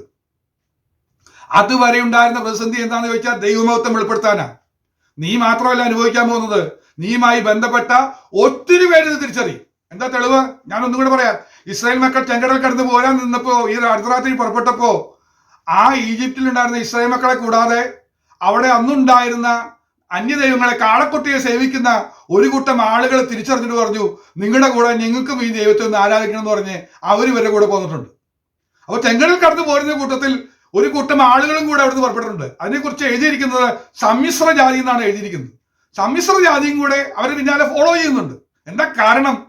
അതിനു മുമ്പുണ്ടായ ദൈവീക ഇടപെടലുകൾ, ആ ദൈവത്തിന്റെ ചില പദ്ധതികൾ, ബാധയുണ്ടാകുന്നതും പോകുന്നതെല്ലാം കണ്ടപ്പോ ദൈവമഹത്വം തിരിച്ചറിയാനായിട്ട് ഒരു കൂട്ടത്തെ ദൈവം ഒരുക്കിയിട്ടുണ്ട്. അപ്പൊ നമ്മുടെ ജീവിതത്തിൽ വന്ന പ്രതിസന്ധിക്കും ഈ ഭാരങ്ങളും എല്ലാം വരാൻ കാരണം ദൈവത്തിന് ചില പദ്ധതികളുണ്ട്. അത് നിന്നെ മാത്രം രക്ഷിക്കുക എന്നല്ല, നിന്നോടൊപ്പം ചിലരെയും കൂടെ കൃപയിലേക്ക് കൊണ്ടുവരാൻ, ഈ മഹത്വം തിരിച്ചറിയാൻ. നമ്മൾ പോലും അറിഞ്ഞില്ല ഇവര് വരുമെന്നുള്ള കാര്യം, നമ്മൾ പോലും ചിന്തിച്ചില്ല. അവർ കൂടെ വന്നു എന്ന് നമുക്ക് മനസ്സിലാക്കാനായിട്ട് കഴിയുന്നുണ്ട്. അപ്പൊ അവരെയും കൂടെ കൊണ്ടുവരുവാനായിട്ട് ദൈവത്തിന് പദ്ധതി ഉണ്ടെങ്കിൽ ഇതുപോലെ കാര്യങ്ങൾ നടക്കും.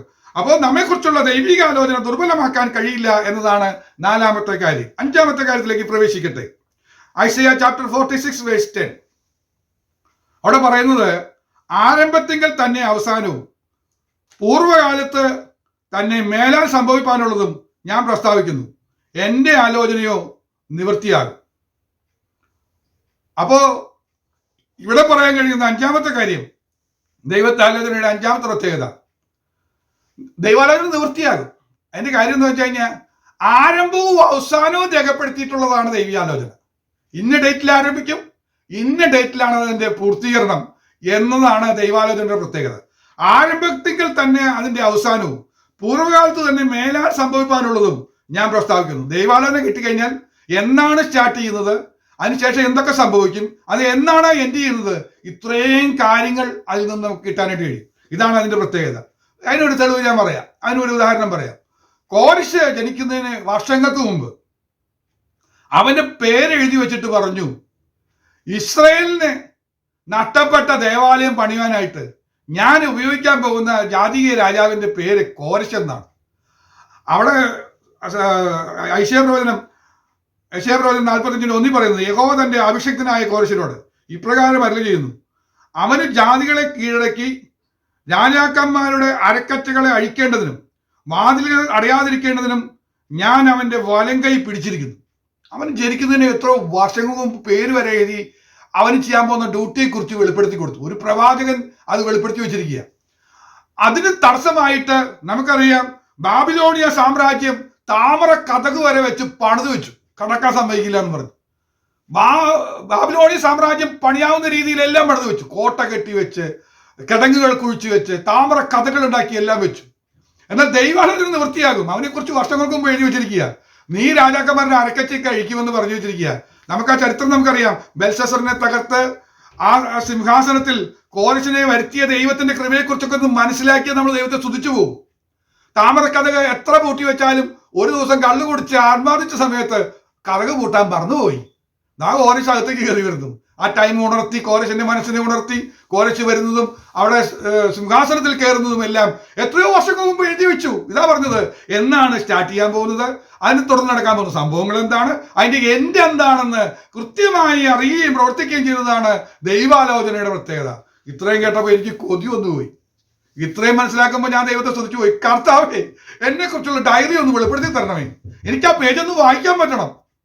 വിഷമിക്കണ്ട, ഈ തിരുവചന ധ്യാനത്തിന്റെ അവസാനത്തിൽ നമ്മൾ നമ്മെക്കുറിച്ചുള്ള പുസ്തകത്തിന്റെ പേജുകൾ ഈ ദിവസങ്ങളിൽ നമ്മൾ വായിക്കാൻ പോവുകയാണ്. നമ്മുടെ നിരാശ മുഴുവൻ മാറും, നമ്മുടെ ക്ലേശങ്ങൾ മുഴുവൻ മാറും, നമ്മുടെ പ്ലാനും പദ്ധതിയും എല്ലാം മാറ്റിവെച്ച് നമ്മൾ ദൈവാലോചനയോടെ മുന്നോട്ട് പോകുമ്പോൾ പരാജയമില്ലാതെ ജയിക്കാൻ പോകുകയാണ്. അവിടേക്ക് നമ്മൾ പ്രവേശിക്കാനാണ് ഇന്ന് നമ്മൾ ഈ ലെവലിലേക്ക് മുന്നോട്ട് പോകുന്നത്. അല്പം കൂടെ ശ്രദ്ധയോടെ കേട്ടിരിക്കണമേ, അല്പം കൂടെ ശ്രദ്ധയും ഏകാഗ്രതയോടും കൂടെ ഇരിക്കണമേ. അങ്ങനെയാണെങ്കിൽ നിശ്ചയമായും നമ്മൾ ആ ലെവലിലേക്ക് മുന്നേറാനായിട്ട് സാധിക്കും.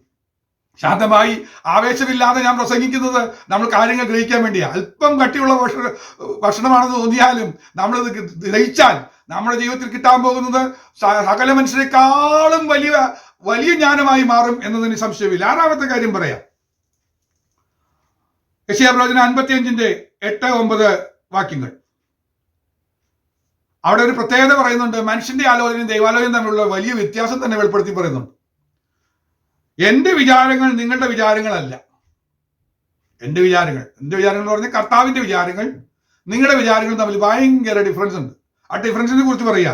നിങ്ങളുടെ വഴികൾ എന്റെ വഴികളുമല്ല എന്ന് യഹോവ അരുളിച്ചെയ്യുന്നു. കർത്താവ് പറയാ, മനുഷ്യന്റെ ചിന്താഗതിയിലൂടെ പോകുന്ന റൂട്ട് അല്ല ദൈവത്തിന്റെ റൂട്ട്.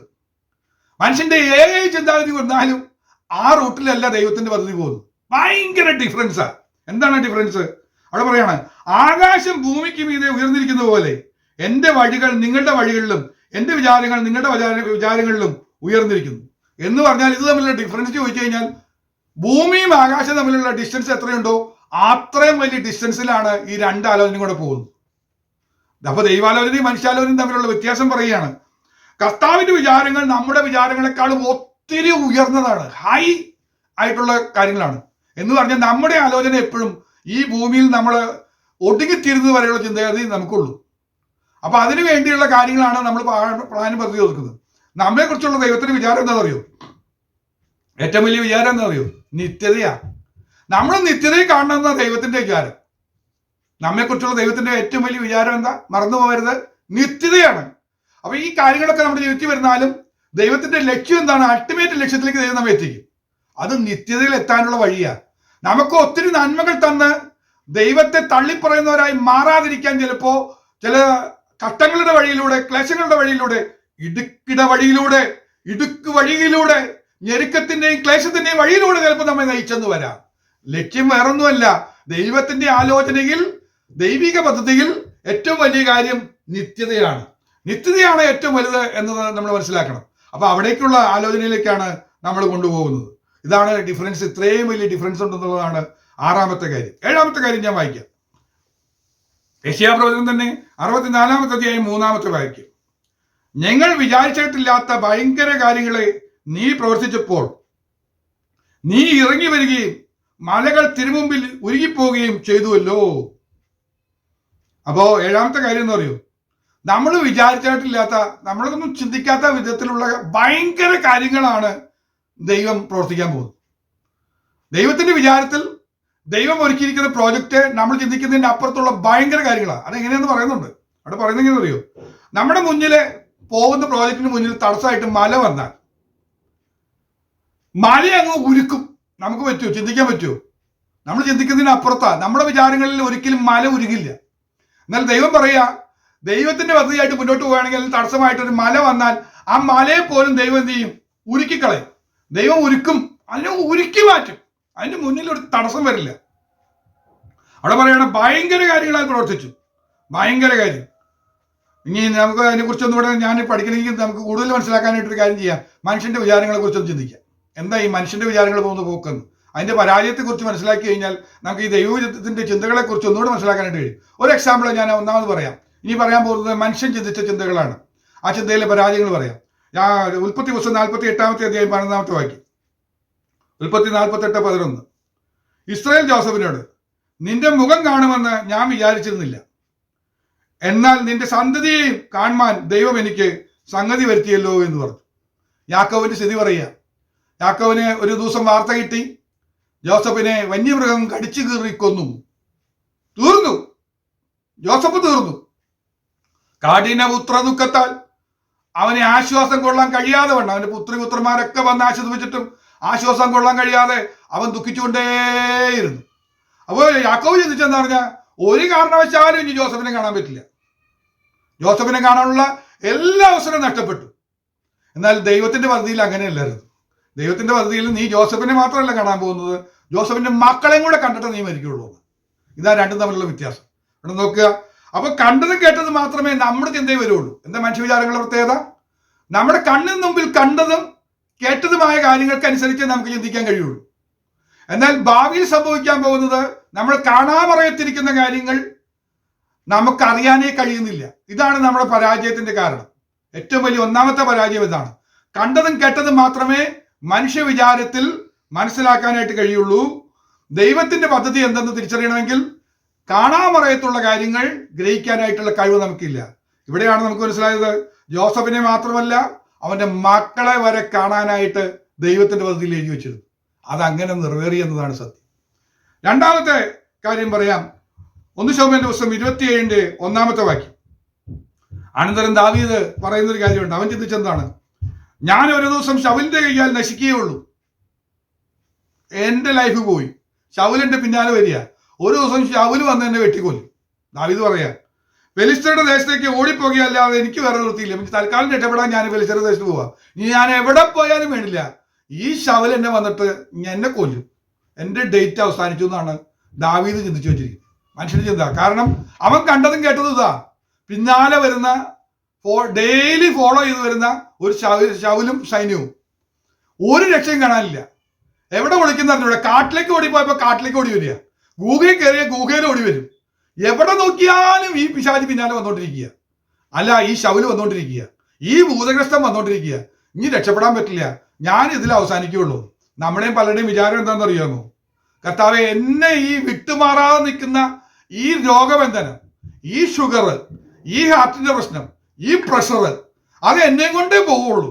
നമ്മൾ പലരും പറഞ്ഞു കേട്ടിട്ടില്ലേ, ഇതൊന്നും മാറാളൊന്നുമല്ല, ഇത് എന്നെ കൊണ്ടേ പോവുള്ളൂ.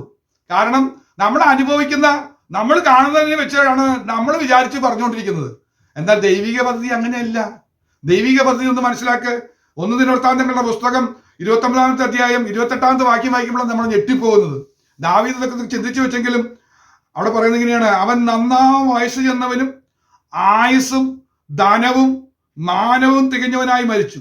അവന്റെ മകനായ ശലോമോൻ അവന് പകരം രാജാവായി. അപ്പൊ ദൈവത്തിന്റെ ആലോചനയിൽ കിടക്കുന്നത് എന്തൊക്കെയാ? നീ ശൗലിന്റെ കൈ മരിക്കുമെന്നല്ല, നിനക്ക് എന്തൊക്കെ കിട്ടും? ആയുസുണ്ട്, ഫുൾ ആയുസ്. നിന്നെ കുറിച്ച് എഴുതി വെച്ചിരിക്കുന്ന ആയുസ് നീ പൂർത്തിയാക്കും. അതിനു മുമ്പ് ശൗല് വന്ന് നിന്നെ കൊല്ലില്ല. ഒന്നുകൂടെ പറഞ്ഞാൽ, നിന്റെ ആയുസിന്റെ ഡേറ്റ് പൂർത്തിയാകുന്നതിന് മുമ്പ് നിന്നെ ബാധിച്ച രോഗം നിന്നെ കീഴടക്കി കൊല്ലുകയില്ല. വിശ്വാസത്തോടെ രാമൻ പറഞ്ഞാട്ടെ, വിശ്വാസത്തോടെ രാമൻ പറഞ്ഞാട്ടെ. എന്നെ കുറിച്ചുള്ള ദൈവിക പദ്ധതിയിൽ ദൈവം ഉദ്ദേശിക്കുന്നത് നിനക്ക് കാലസമ്പൂർണനായി അതിന്റെ ആയുസ് പൂർത്തിയാക്കാൻ നിനക്ക് കഴിയും. ആ ആയുസ് പൂർത്തിയാക്കുന്നതിനിടയ്ക്ക് നിനക്ക് ലഭിക്കാനുള്ള സകല ധനവും മാനവും തികഞ്ഞവനായി. അവിടെ പറയുന്നത് ഇങ്ങനെയാണ്: ആയുസും ധനവും മാനവും ഫുൾഫില്ല് ചെയ്തിട്ടേ നീ മരിക്കുള്ളൂ. എന്നിട്ടോ നിന്റെ തലമുറയെ കുറിച്ചുള്ള കാര്യം കൂടെ നിനക്ക് മനസ്സിലാക്കാനായിട്ട് കഴിയും. ദാവീദ് ശലോമോനെ രാജാവാക്കി വെക്കുകയാണ്. ശലോമോനെ കുറിച്ച്, അല്ലെങ്കിൽ തന്റെ മകനെ കുറിച്ചുള്ള പ്രോജക്റ്റും കൂടെ ഒരുക്കിയതിനു ശേഷമാണ് ദാവീദ് മരിക്കുന്നത്. ഇതാണ് നമ്മൾ മനസ്സിലാക്കേണ്ട ഏറ്റവും വലിയ ഒരു പരമാർത്ഥം. ഇത് പലപ്പോഴും നമുക്ക് അറിയാത്തത് കൊണ്ട് നമുക്ക് വളരെ പ്രശ്നം ഉണ്ടായിട്ടുണ്ട്. സുവിശേഷത്തിൽ വായിക്കുന്നുണ്ട്, സമയം വരായ്കൊണ്ട് അവർക്ക് യേശുവിനെ കൊല്ലാൻ കഴിഞ്ഞില്ല എന്ന് വായിക്കുന്നുണ്ട്. ടൈം വെച്ചിട്ടുണ്ട് ദൈവം. അതിനു മുമ്പ് നിന്നെ കൊല്ലാനോ നിന്റെ ആയുസ് തീർക്കാനോ ഒരു ശക്തിക്കും കഴിയില്ല. ആമേന്നോട് പറയണം. ഇന്ന് നീ ചിന്തിക്കുന്നുണ്ടല്ലോ, ഈ രോഗം എന്നെ കൊല്ലും, ഈ രോഗം എന്നെ കീഴടക്കും, എന്റെ തലമുറയുടെ ആയുസ് എണ്ണപ്പെട്ടിരിക്കുന്നു, ഇതൊക്കെ നീ പറഞ്ഞു വെച്ചിരിക്കുന്ന ചിന്തകളെ ഇന്ന് മായ്ച്ചു കളയണം. ഇതൊന്നുമല്ല ദൈവത്തിന്റെ ആലോചന. കർത്താവേ, എന്റെ ഹൃദയത്തിൽ വന്ന ഈ ആലോചനയൊക്കെ ഒന്ന് മായ്ച്ചു കളഞ്ഞ് കർത്താവെ ദൈവാലോചന എന്തെന്ന് ഒന്ന് വെളിപ്പെടുത്തി തരണമെന്നൊന്ന് നമ്മൾ പറയേണ്ടത് ആവശ്യമാണ്. ഞാൻ പറയാം, മൂന്നാമത്തെ കാര്യം പറയാം. കർത്താവിന്റെ വിചാരം വെച്ച് നോക്കുമ്പോൾ മനുഷ്യാലോചനയുടെ പ്രത്യേകത അത് വളരെ ലോ ലെവലാണ്, അല്ലേ? ദാവീദ് ഇപ്പൊ ചിന്തിച്ചാൽ എത്ര ലോ ലെവലില്ല. ദൈവത്തിന്റെ ആലോചന കിടക്കുന്നത് അങ്ങ് ബൃഹത്തായ പ്ലാനാ, അപ്പൊ ലോ ലെവലിലാണ് കിടക്കുന്നത്. നാലാമത്തെ കാര്യം പറയുകയാണെങ്കിൽ സദൃശവാക്യം 19:21 പറയുന്നു, മനുഷ്യന്റെ ഹൃദയത്തിൽ പല വിചാരങ്ങൾ ഒരുമിച്ചുണ്ടെന്ന് പറയുന്നു. നമുക്ക് ഒരു വിചാരമൊന്നുമല്ല അവര്, പല പ്രൊപ്പോസൽസും പല പ്ലാനും ഒരുമിച്ച് വരും. അത് ചെയ്യാം, ഇത് ചെയ്യാം, ഇത് ചെയ്യാം, എന്നിട്ട് ഒന്നും ചെയ്യാൻ പറ്റാത്ത സിറ്റുവേഷൻ വരാം, അങ്ങനത്തെ പല പ്രശ്നങ്ങൾ വരാം. മനുഷ്യാലോചനയുടെ പ്രശ്നമാണ്. ഒത്തിരി ചിന്തകൾ ഒരുമിച്ച് വന്ന് കയറും. ഞാൻ അവിടെ പോകുമ്പോൾ അങ്ങനെ പറയും, അല്ലെങ്കിൽ വേണ്ട, അത് വേണ്ട, അത് വേണ്ട, അത് ശരിയാവില്ല, അത് ചിലപ്പോൾ അവർ തെറ്റിദ്ധരിക്കും, അതുകൊണ്ട് ഞാൻ ഇങ്ങനെ ചിന്തിക്കാം. നേരം വെളുത്തപ്പോൾ ആ ചിന്തയിൽ രണ്ടും പോയി, മൂന്നാമത്തെ ഒരു ചിന്ത വന്ന് കയറും. ഇനി നാലാമത് ആക്ഷൻ വരുന്ന സമയത്തോ ഈ മൂന്ന് ചിന്തയില്ലാത്ത വേറൊരു ആക്ഷൻ തമ്മിൽ വരികയും ചെയ്യും. ഇതാണ് മനുഷ്യാലോചനയുടെ പ്രശ്നം. ഇതൊന്നും നമ്മളിന്ന് കൺവെർട്ട് ചെയ്യപ്പെടണം. ദൈവമക്കളെ സംബന്ധിച്ച് ദൈവം ആഗ്രഹിക്കുന്നത് നിങ്ങൾ എന്നെ ആലോചന അനുസരിച്ച് നടപ്പേ, ദൈവാലോചനയ്ക്ക് അനുസരിച്ച് നടപ്പേ. നമുക്കറിയാം നമ്മൾ എന്താ ചിന്തിക്കുന്നതെന്ന് വെച്ച് കഴിഞ്ഞാൽ ഇസ്രായേൽ മക്കളെ പോലെ നമ്മൾ ചിന്തിക്കുന്നത്. ഞങ്ങൾക്ക് അപ്പം കിട്ടിയില്ല, ഇറച്ചി കിട്ടിയില്ല, ഇങ്ങനെ കുറെ പരാതി പറഞ്ഞുകൊണ്ടിരിക്കുമ്പോൾ ഈ പരാതി ഒന്നും ഇല്ലാത്തൊരു മനുഷ്യനുണ്ടായിരുന്നു. ഒരു മനുഷ്യന്റെ പേര് ഞാൻ പറയാം, മോശയ്ക്ക് ഈ പരാതി ഒന്നുമില്ല. മോശന് പറയുന്ന ഒരു കാര്യമുള്ളൂ, നിന്റെ മുമ്പായി നീ പോണം, നിന്റെ പിന്നാലെ ഞാൻ നടന്നോളാം. എനിക്കറിയാം നിന്റെ പിന്നാലെ ഞാൻ പോയാൽ നല്ല ഇടയനാണ്, അത് ദാവീദും പറയുന്നതാണ്. എനിക്ക് നല്ല ഇടയനുണ്ട്, ആ ഇടയന്റെ പിന്നാലെ പോയി കഴിഞ്ഞാൽ എനിക്കൊരു മുട്ടുണ്ടാകില്ല, എനിക്കൊരു പ്രയാസം ഉണ്ടാവില്ല, കുരുൾത്താഴ്വരെ ഒന്നും എനിക്ക് പ്രശ്നമില്ല. എനിക്കതുകൊണ്ട് നിന്റെ ആലോചന എന്റെ ഭാഗത്തോട്, സൗമ്യതയുള്ളവർക്ക് അവൻ തന്റെ വഴി പറഞ്ഞു കൊടുക്കുന്നു, സൗമ്യതയുള്ളവർക്ക് അവൻ തന്റെ വഴി പറഞ്ഞു കൊടുക്കുന്നു. അപ്പൊ ദൈവം തന്റെ ഈ വഴി പറഞ്ഞു കൊടുക്കും, ദൈവം തന്റെ വഴി പറഞ്ഞു കൊടുക്കുന്നുണ്ട്.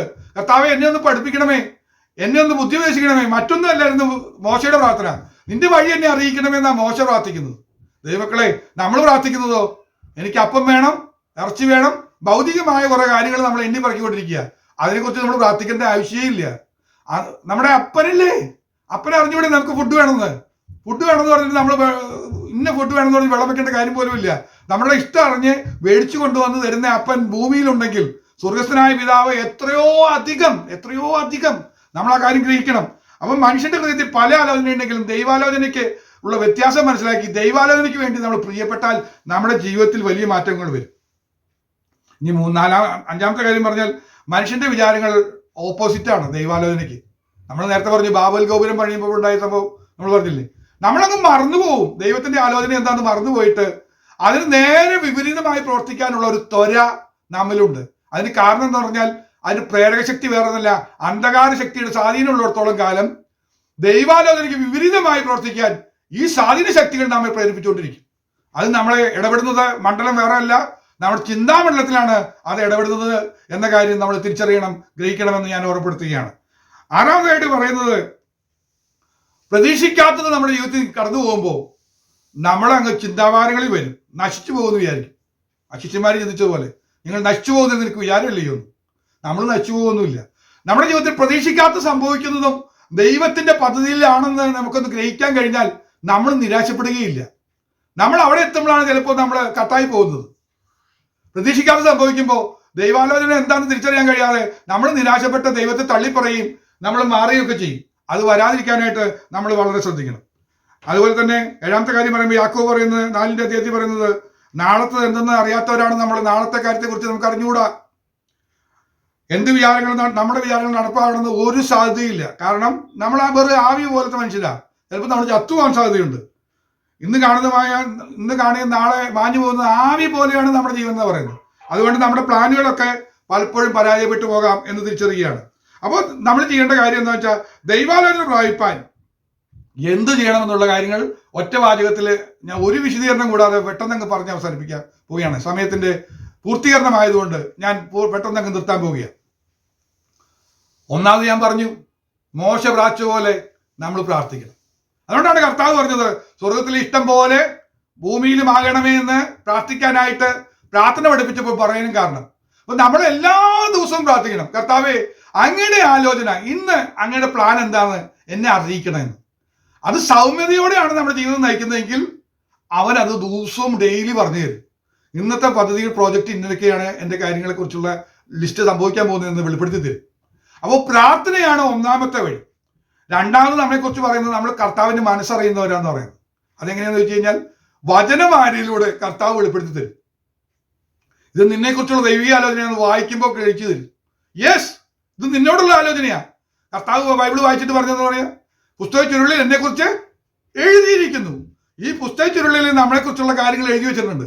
അത് ഹൈലൈറ്റ് ചെയ്ത് കാണിക്കും. ഇതാണ് നിന്നെക്കുറിച്ചുള്ള ആലോചന. അത് ഹൈലൈറ്റ് ചെയ്ത് കാണിക്കും. അപ്പൊ രണ്ടാമത്തെ വഴി വചനവായനയിലൂടെ ദൈവാലോചന വെളിപ്പെട്ട് കിട്ടും. മൂന്നാമത്തെ കാര്യം പൗലോസ് അപ്പോസ്തലൻ പറയുന്നുണ്ട്, ദൈവത്തിന്റെ ആലോചന അറിയാൻ ഞാൻ കർത്താവിന്റെ മനസ്സിൽ ഉറപ്പിച്ച് നിങ്ങളെ പ്രബോധിപ്പിക്കും. നിങ്ങൾ ബുദ്ധിയുള്ള ആരാധനയായി നിങ്ങളുടെ ശരീരങ്ങളും ജീവനും വിശുദ്ധിയും ദൈവത്തിന് പ്രസാദമുള്ള യാഗമായി സമർപ്പിപ്പിൻ. നിങ്ങൾ ലോകത്തോട് അനുരൂപപ്പെടാതെ മനസ്സ് പുതുക്കി രൂപാന്തരപ്പെടുവിൻ. അപ്പോഴാണ് ദൈവപ്രസാദം മനസ്സിലാക്കാനായിട്ട് കഴിയുള്ളൂ. മനസ്സ് പുതുക്കി രൂപാന്തരപ്പെടുക, മൈൻഡിനെ ഒന്ന് റിവൈവ് ചെയ്യുക.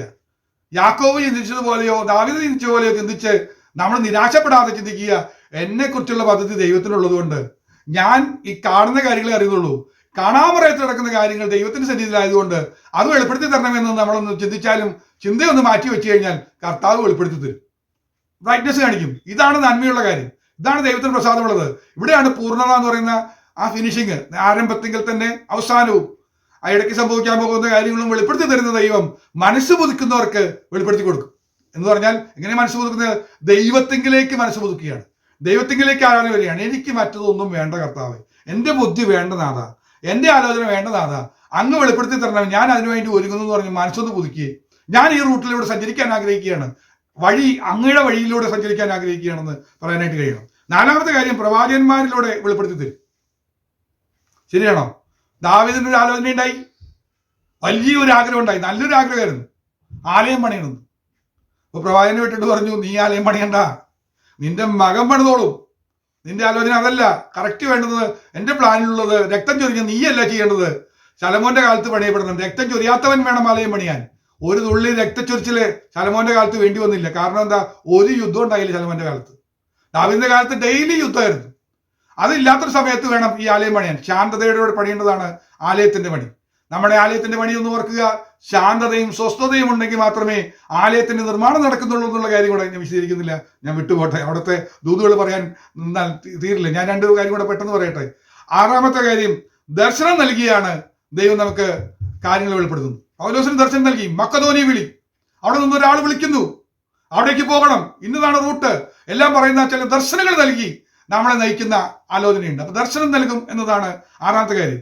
ഏഴാമത്തെ കാര്യം, ഇതൊന്നും പറ്റിയില്ലെങ്കിൽ ദൈവത്തിന്റെ ആലോചന അറിയിക്കാൻ താല്പര്യമുണ്ടെങ്കിൽ ദൈവം തന്നെ ദൂതനെ അയക്കും. മാറിയുടെ അടുക്കൽ ദൂതൻ വന്നതുപോലെയും കപ്പൽ തകർച്ചയുടെ മധ്യത്തിൽ പൗലോസിന്റെ അടുക്കൽ ദൂതൻ വന്ന് പറഞ്ഞതുപോലെയും സംഭവിക്കാൻ പോകുന്ന കാര്യത്തെക്കുറിച്ച് വെളിപ്പെടുത്തുവാൻ ദൂതനും വരും. അപ്പൊ 7 വിധത്തിലൂടെയും നമുക്ക് ദൈവാലോചന അറിയാം. അങ്ങനെയാണെങ്കിൽ ഇന്നു മുതൽ നമ്മളൊന്ന് പ്രാർത്ഥിക്കണം, കർത്താവേ, ദൈവാലോചനയ്ക്കനുസരിച്ച് മുന്നോട്ട് പോകാൻ ഞാൻ ആഗ്രഹിക്കുന്നു, അതിനായി എന്നെ തന്നെ സമർപ്പിക്കുന്നതാണ്. കർത്താവേ, അങ്ങയുടെ ആലോചന എന്നെ അറിയിക്കണമേ എന്നുള്ള ഒറ്റ പ്രാർത്ഥനയിലേക്ക് നമ്മളൊന്ന് മടങ്ങി വന്നാൽ നമ്മുടെ ജീവിതം ധന്യമായി തീരും. അതാണ് വിശ്വാസ ജീവിതം, അതാണ് വിജയത്തിന്റെ വഴി, അതാണ് നമ്മെ അക്കരെ കൊണ്ടെത്തിക്കുന്ന, നിത്യ സൗഭാഗ്യങ്ങളിലേക്ക് കൊണ്ടെത്തിക്കുന്ന ഒരേ ഒരു വഴി. അത് മറ്റൊന്നുമല്ല, ദൈവാലോചനയാണ്. നല്ലൊരു ഉത്തരം പറയട്ടെ. തുടക്കത്തിൽ പറഞ്ഞ വാദ്യം മറന്നു പോകരുത്. ഞങ്ങൾ നശിച്ചു പോകുന്നതിൽ വിചാരമില്ലയോ? തീർച്ചയായും ദൈവത്തിനെ മറ്റാരെക്കാളും അധികം നമ്മെ കുറിച്ച് വിചാരപ്പെടുന്നത് നമ്മുടെ അപ്പനോ അമ്മയോ സഹോദരങ്ങളോ രക്തബന്ധങ്ങളോ സഭയോ ഒന്നുമല്ല നമ്മളെ കുറിച്ച് വിചാരപ്പെടുന്നത്. നമ്മെക്കുറിച്ചുള്ള ഏറ്റവും അധികം വിചാരപ്പെടുന്നത് വേറെ ആരുമല്ല, എൻ്റെ ദൈവം തന്നെയാണ്, എൻ്റെ പിതാവാണ്, എൻ്റെ അപ്പൻ തന്നെയാണ് എന്നെ കുറിച്ച് നന്നായി അറിയുന്നത്. അതുകൊണ്ട് അപ്പൻ ദോഷങ്ങളാൽ പരീക്ഷിക്കാത്തവനാണ്, അവൻ ഒരു ദോഷങ്ങളിലേക്ക് നമ്മളെ വിടുന്നില്ല. ദൈവാലോചനയിലൂടെ പിന്നെ എന്നെ മഹത്വത്തിലേക്ക് കൈക്കൊള്ളും. ആ മഹത്വത്തിലേക്ക് പോകണമെങ്കിൽ ദൈവാലോചന പ്രകാരം മുന്നോട്ട് പോകാം. സർവശക്തനായ ദൈവം നമ്മെ സഹായിക്കട്ടെ എന്ന് പറഞ്ഞുകൊണ്ട് ഞാൻ വാക്കുകളെ ചുരുക്കുന്നു. ഇത്രയും സമയം ശ്രദ്ധയോടെ ശ്രദ്ധിച്ച എല്ലാ ദൈവമക്കളെ സർവശക്തനായ ദൈവം അനുഗ്രഹിക്കുമാറാകട്ടെ. ആമേൻ. എന്നെ കരുതും, എന്നെ പുലർത്തും, എന്റെ ആവശ്യങ്ങളെല്ലാം